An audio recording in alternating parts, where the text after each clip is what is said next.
Ngayon ang SMNI, pasensya na po kasi mga ano 'to, mga workers 'to, pero ang SMNI may yagbols. Hindi sila ngayon yung media natin ngayon busal ng bibig. Yung may 'di ba? Mga duwag yung mga yun. Paano ka naging media kung duwag? Ang sa SMNI nanindigan 'yan.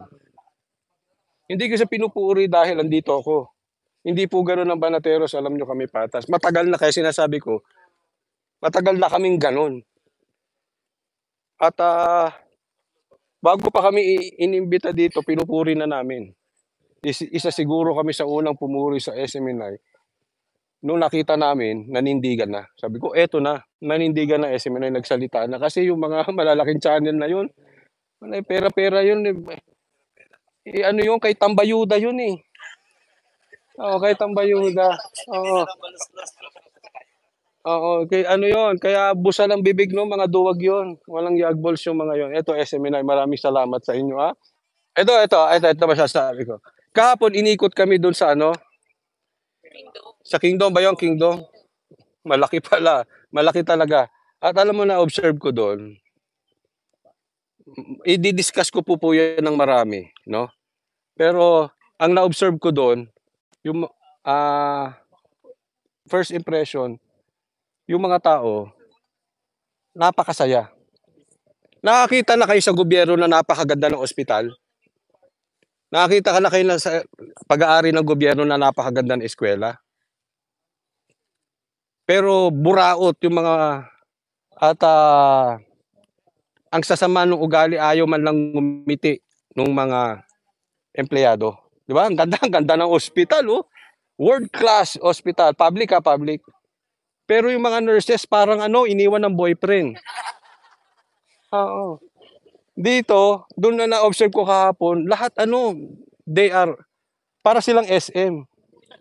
Happy to serve. Hindi SM yun, 'di ba? Oo. Gano'n, ang galing, galing. Kaya kikita ko, sabi ko hindi inabuso 'to. Hindi talaga. Ah, yung pagkain ko hindi maubos-ubos, eh. Pagka may pagkain, lumalapag agad. At saka ito, kasi sasabihin niyo, alam ko sasabihin nitong mga ito, paano Coach Oli, siyempre pinaghandaan nila plastic yang mga yan. Oh, bibigyan ko kayo ng halimbawa.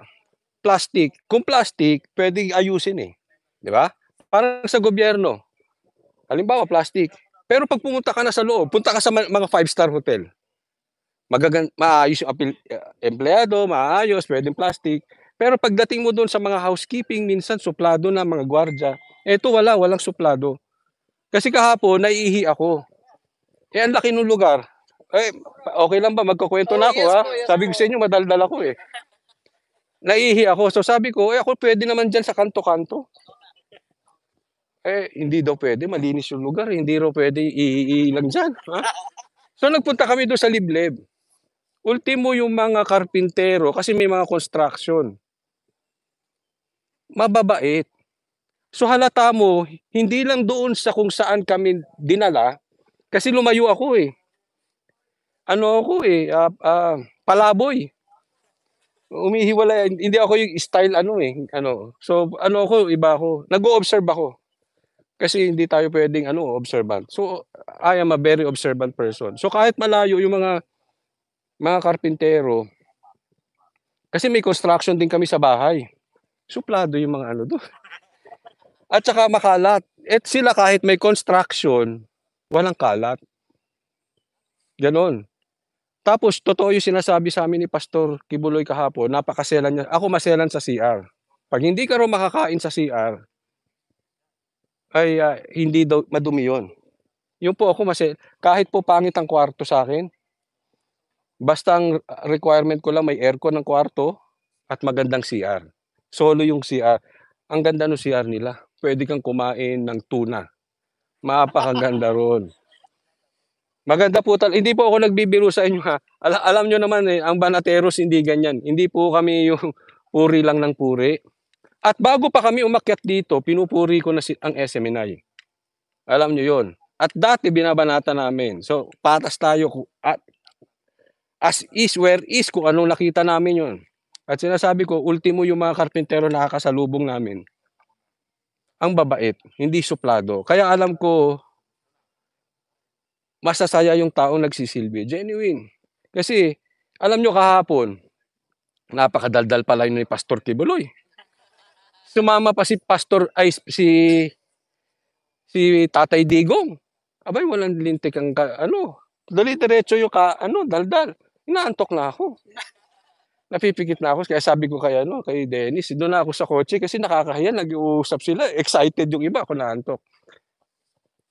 Pero yung mga nagsisilbi, kahit anong oras na, 'di ba? Nagsisilbi pa rin dire-diretso. Very systematic. Alam mo sa totoo lang sabi ko, ang isa sigurong napansin ko kay Pastor Kibuloy, he is a very organized person. Yun, authentic po yan organized Kasi kita mo dun sa tao, grabe, lahat tapos masasaya, lahat masasaya. Kaya sabi ko, gusto kong ngayon ko lang nakita 'to, sabi ko ang ganda nung nakita ko rito, sabi ko sana ma-experience ko 'to kasi parang golf course 'to sana ma-experience kaya lang yun nga pang lang. 9 holes tsaka pang workers lang daw. So, hindi 40 hectares to golf course. Sinabi ko sa kanila, kahit yung mga high-end na golf course, makikita mo sa hibla ng damo kung well-maintained. Tingnan nyo si kuya, mukha bang ginapi? Joke lang ha. Oo. Masaya sila dito, masaya. Sadyang lang po, tatandaan natin, kung kunwari ako po ay merong 150,000 subscribers, guaranteed yun, 150,000 din ang galit sa akin. Laging ganun, hindi po mawawala na may galit. Normal yon. Kasi, si Tatay Digo nga, ang daming galit Diba? Pero, maayos na tao. So, maaaring maraming galit kay Pastor Kibuloy, that is normal. That is life, that is earth. Kasi kung walang galit sa'yo, baka nasa langit ka na. At sa katutunayan, hindi maiiwasan talagang merong magagalit. Lalo na pag nainggit. Napakadelikado. Kaya ako, pag nakaramdam ako sa isang tao na may inggit, dumidistansya na ako. Because sooner or later, kakanain ka niyan. Ang inggit, hindi mo pwedeng unahan. Pag naunahan mo yan, I will guarantee you, ibabagsak ka niyan. Kasi malalim yung And definitely, maraming nainggit. Kasi po, ang laki na ito Ang laki ng kingdom. Mahal siya ng tao, maraming nag-aalaga. Naalagaan niya yung tao. Kung ikaw ay talagang inggiterong tao, wala po solusyon sa inggit. Bukod sa pikit, di ba?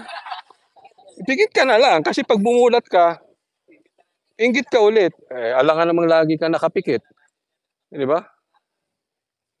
So, normal yon normal. Ang tanong, masaya ang tao May patunay ba? Lahat po ng tao may bintang. Kahit kay Tatay Digong na napakaganda ng ginawa sa Davao, pinagbibintangan pa rin. Wala pong taong hindi pagbibintangan. Ito po ay hindi lang pagtatanggol kay Pastor Kibuloy.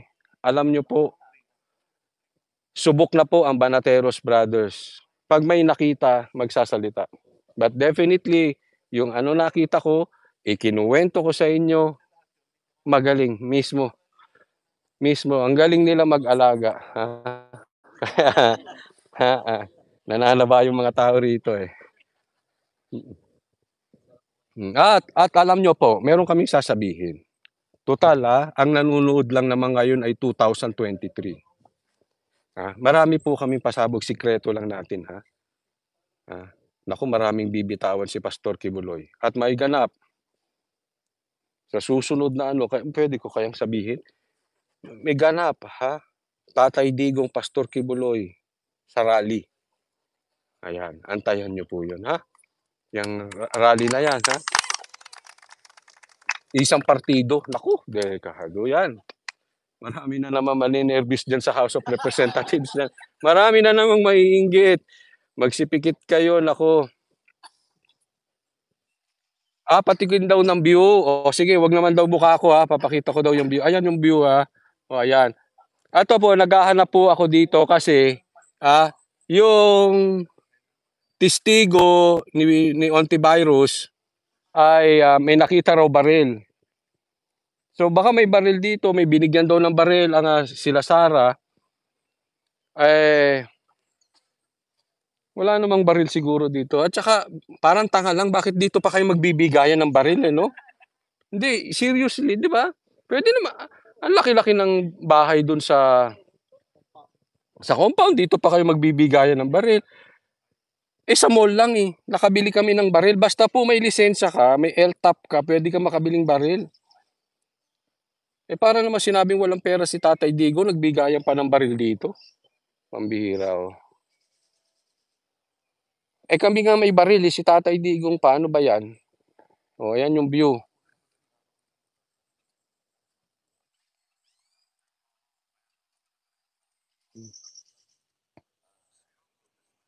At saka alam nyo, yung magkaroon ng,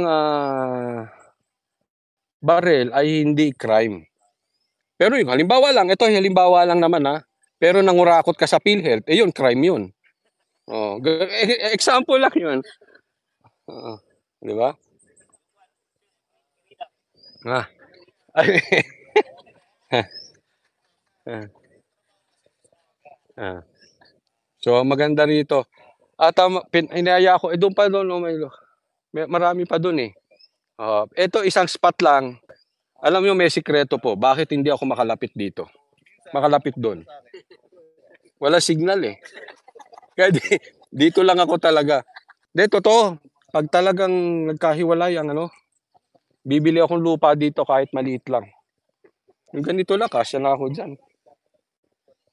Dito sa Davao napakaganda at saka ang babait ng Davao. Ito, isa pa abangan ninyo. Gagawin bang parang Japan ang Davao ni Basti Duterte? Naku, sa video panoorin niyo, Alam nyo, isa pang, katangian sa Davao na naiko-compare namin sa Japan, kaya gustong-gusto namin sa Japan magpunta, ay dahil sa yung lokal mababait. Bukod sa maganda yung lugar, kasi maraming lugar magaganda, Dubai maganda, Amerika maganda, pero iba yung ugali ng lokal. Sa Japan, ang babait ng lokal. Dito mababait din. Ang galing talaga ng mga Duterte. Yung walang loko-loko, walang, mababait silang talaga. Mga abangan, anong plano ni Tatay Digong sa 2025? Yung interview namin kay Baste, abangan ninyo. Anong plano ni Pastor Kibuloy sa 2025? Ayan na. Ano pa ba? BP Sara. Ano nga abangan kay BP Sara? Kaya pala nagka-interest dito. Oo, kaya pinagka-interesan, Maganda talaga. At saka pag nakita nyo yung Kingdom ang tawag, no? Laki talaga, grabe. Masaya na ako.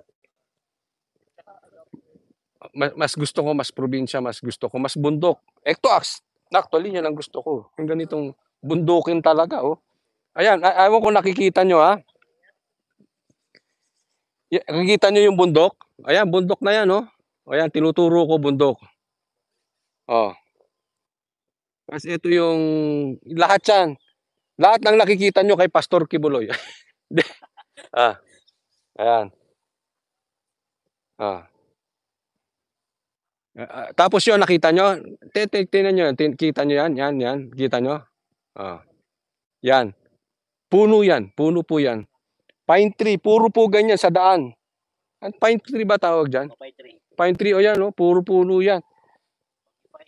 Baguio Pine. Para ka nga nasa Baguio pagpasok pa lang ng gate. Maganda na, sabi ko, well-maintained. Magaling.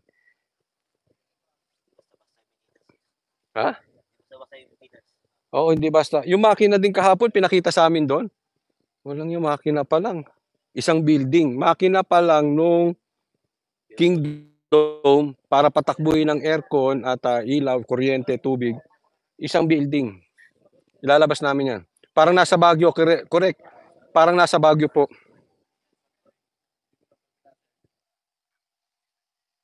Sarap dito. Eto. Kunwari, yun yung bahay ko. Ha? Ayan. Isipin mo, pagbukas mo ng bintana, paglabas mo sa terrace, magkakapi ka yan ng view mo. Anong tawag sa bundok na ito po? Ito paanan to ng Mount Apo. Paanan to ng Mount Apo. Aba. Yan, Mount Talumo. Galing, galing. Sarap ng ganitong view. At nagpaayos daw ng daan nito si Pastor Kibuloy? Paakyat dito? Paakyat si Pastor Kibuloy. Gusto ni Lisa maging reyna dyan. Ayun.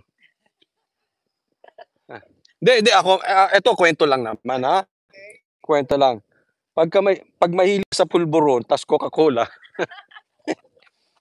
ganito pagising mo, ay! I'm so high! Malaglag ka rito. At may nakwento si Pastor Kibuloy kahapon, may panaginip siya. Sige, tara na daw. Ikukwento ko lang yung panaginip ni Pastor Peter. Ay, si Pastor. Pastor kasi lang. Pastor Kibuloy. Kwento ni Pastor Kibuloy. 19 years before maging presidente si Tatay Digong, na paniginipan niya magiging presidente si Tatay Digong. Nag-golf sila noon, sabi niya, alam mo, PRRD, na paniginipan kita pagiging presidente ka. That time, mayor pa lang si PRRD. So, binaliwala ni PRRD. Sabi niya, wala yan. Layo. Mayor lang ako dito. After 19 years, naging presidente. Si PRRD. Okay? May kinuwento ngayon si Pastor Kibuloy na panaginip niya kay BBM. Huwag sana abutin ng 19 years. Sana bukas na. Joke lang po, ha. Wala po tayo. Panaginip lang naman yung panaginip. Okay, so nag-aaya na sila. Pupunta na kami doon. Okay, i-discuss natin yung yung panaginip, ha. Nung sinabi yun ni Pastor Kibuloy, biglang gaganon-ganon na rin si Tatay Digong kahapon eh. Sabi niya, ay, totoo yan. Sabi niya, totoo yan, makinig kayo kay Pastor Kibuloy. Kinilabutan nga ako niyan eh, nung naging presidente.